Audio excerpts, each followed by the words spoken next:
और विक्रम दोनों के घर आसपास थे। वे एक ही स्कूल में एक ही कक्षा में पढ़ते थे। वे साथ साथ स्कूल जाते, साथ साथ अपने घर लौटते थे। उनके पिताजी भी एक ही ऑफिस में काम करते थे। सौरभ और विक्रम दोनों को ही प्रतिदिन जेब खर्च के लिए पैसे मिलते थे। विक्रम अपने सारे पैसे स्कूल में ही खर्च कर डालता। कभी चाट खाता तो कभी च्युइंगम। उसके मम्मी पापा कभी उससे यह तक न पूछते कि वह पैसा किस चीज में खर्च कर रहा है। धीरे धीरे विक्रम को बाहर की चीजें खाने का शौक लग गया। विक्रम देखता है कि सौरभ स्कूल में चीजें खरीदकर बहुत कम खाता है। वह अपने घर से ही खाना या नाश्ता लेकर आता था और वही खाता था। विक्रम उससे कहता, अरे चलो भी, हम सभी दोस्त मिलकर चाट खाएंगे। लेकिन सौरभ बड़े आराम से उन्हें मना कर देता। वह बहुत ही कम कभी कभी उनके साथ जाता था। यह देखकर विक्रम को गुस्सा आ जाता था। उसने अपने मित्रों में यह बात फैला दी कि सौरभ तो कंजूस है, एकदम मक्खी चूस। अब तो उठते बैठते सारे दोस्त उसे चिढ़ाया करते, कंजूस, मक्खी चूस। शुरू में तो सौरभ इतने सारे बच्चों के यूं चिढ़ाने से थोड़ा परेशान हो जाता था, लेकिन फिर उसने सोचा, यदि मैं इनके सामने रो गया या चिढ़ने लगा तो ये सब मुझे और चिढ़ाएंगे। जब बच्चे चिढ़ा चिढ़ा कर उसे थक गए और सौरभ पर उसका कोई असर नहीं हुआ तो वे आखिर में ऊब गए और थक गए। एक दिन विनय से नहीं रहा गया और वह पूछ ही बैठा, सौरभ, तुम्हें जेब खर्च के लिए रोज पैसे तो मिलते होंगे ना? हाँ, मिलते तो हैं, सौरभ ने उत्तर दिया। तो फिर तुम इतने कंजूस क्यों हो? वो पैसे तुम खर्च क्यों नहीं करते? विनय ने पूछा। भाई, तुम मुझे कंजूस तो नहीं, पर हाँ, सोच समझकर खर्च करने वाला जरूर कह सकते हो, सौरभ ने बोला। कंजूस और सोच समझकर खर्च करने वाले में अंतर ही क्या है? विनय ने फिर कहा। भाई, बहुत अंतर है।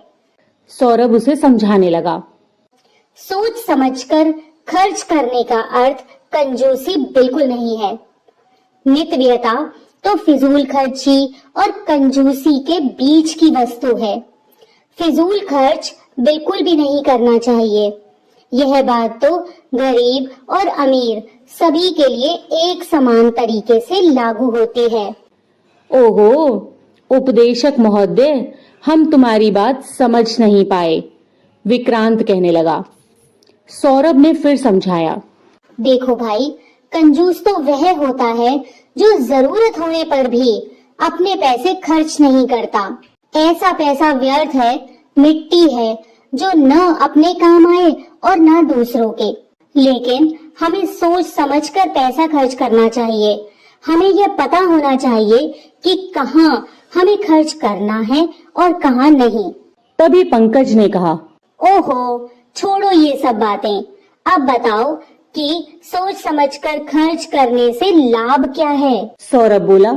ऐसा न कहो, फिजूल खर्ची अंत में बहुत ही दुख देती है, चाहे वह धन की हो, समय की हो या फिर शारीरिक और मानसिक। विनय ने तुरंत ही पूछा, ओहो, तुम्हें ये सब किसने सिखाया? तभी सौरभ बोला, मेरे अपने पिताजी और माताजी ने। तभी विक्रम ने पूछा, अच्छा, तो तुम्हें जो पैसे मिलते हैं उनका तुम क्या करते हो?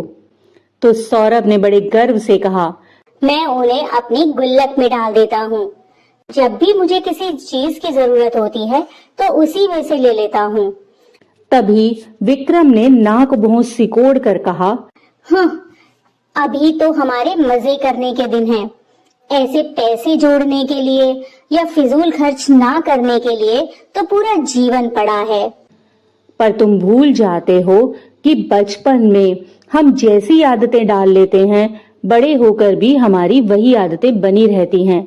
सौरभ ने फिर उन्हें समझाने की कोशिश की। तभी विक्रांत बोला, तो भाई, हमारी तो गंदी आदतें ही सही, तुम बन जाओ बहुत ही सुधरे हुए आदमी। सभी बच्चे सौरभ को उल्हाना देते रहे। यह सौरभ का बच्चा अपने आप को न जाने क्या समझता है, पढ़ने में जरा कुछ होशियार क्या है कि हम सभी पर उपदेश झाड़ता रहता है। मास्टर जी भी इसे प्यार करते हैं, इसीलिए यह हम सब पर रौब इतना झाड़ता है।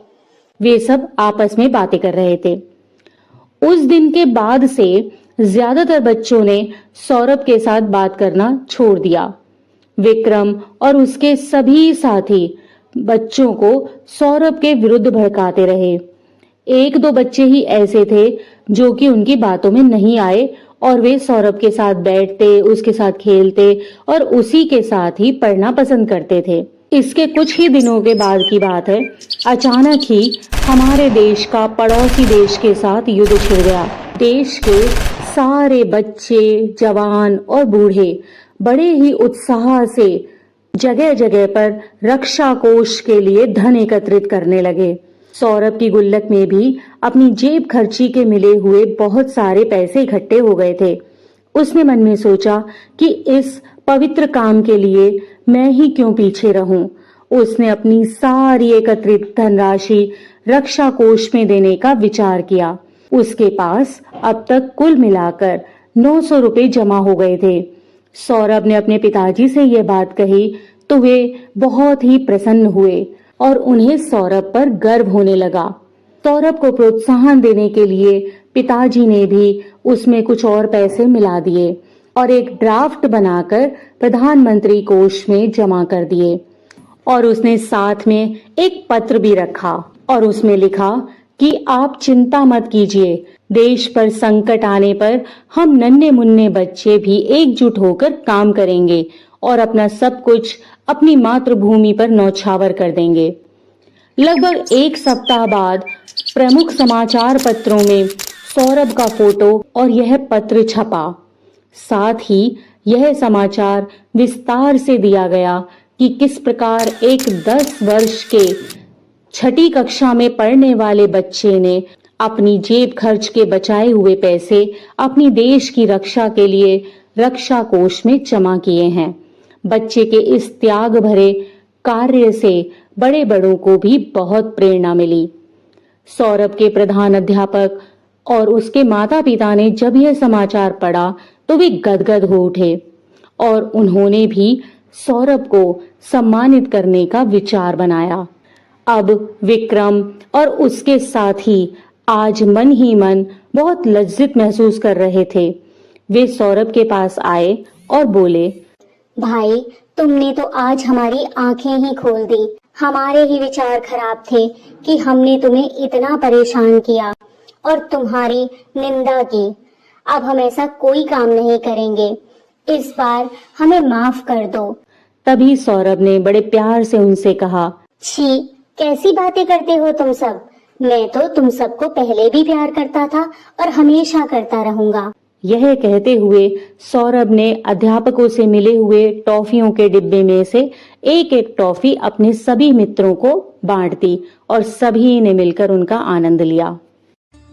इसी प्रकार की अन्य व्रत एवं पौराणिक कथा कहानियों के लिए हमारे चैनल को सब्सक्राइब और शेयर करें ताकि आप भी दूसरों तक इन्हें पहुंचाकर धर्म लाभ प्राप्त कर सकें।